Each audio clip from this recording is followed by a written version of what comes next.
21 तरीके प्रोक्रेस्टिनेशन को बीट करने के। नंबर 1, अपना पर्पस डिफाइन करिए। कितनी बार ऐसा होता है कि आप काम करने बैठते हैं लेकिन आपको वाकई में नहीं पता है कि आप क्या करने बैठ रहे हैं, आप हासिल क्या करना चाहते हैं। When you write it down कि इस टास्क का मेरा पर्पस ये है, this is why I am doing this task, आपके दिमाग को क्लैरिटी मिलती है। एंड वो जो सारा नॉइज है ना कि ये भी कर लो, वो भी कर लो, ऐसे भी कर लो, वैसे भी कर लो, that suddenly goes away. Number 2, plan every day. अगर आप दिन की शुरुआत करेंगे और फिर जो कोई भी आपको जो भी काम दे देगा उसको करने में लग जाएंगे, आप कभी भी वाकई में जो काम करना चाहिए वो नहीं कर पाएंगे। अपने दिन को अपनी मुट्ठी में करने के लिए प्लान करना पड़ेगा।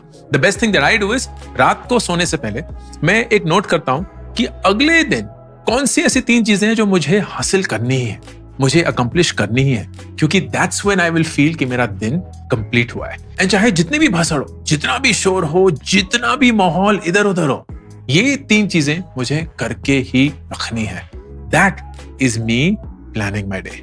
Number 3, 80-20 rule. इस रूल का नाम सुना होगा, फिर से दोहराता हूं। इसको कहते हैं पैरेटो प्रिंसिपल। जिंदगी में 80% मूवमेंट 20% चीजों से ही होती है। अगर आप वाकई में देखेंगे, एक दिन में आप इतनी सारी चीजें करते हैं, फोन भी कर लिए, ईमेल भी लिख ली, ये भी कर लिया, वो भी कर लिया, लेकिन if you step back and आप देखेंगे इस पूरे दिन में जो आपने हजारों चीजें करी हैं, उसमें से कौन सी चीजें थी जिससे सबसे ज्यादा इंपैक्ट आया। And what you will realise is usually that is 20% of everything that you have done. ये है पैरेटो प्रिंसिपल। तो अगर उस 20% पे आइडेंटिफाई करके आप उस पे बेइंतहा फोकस करेंगे, you will get the maximum output for your day. And the good thing is, वो 20% ही रहेगा हमेशा।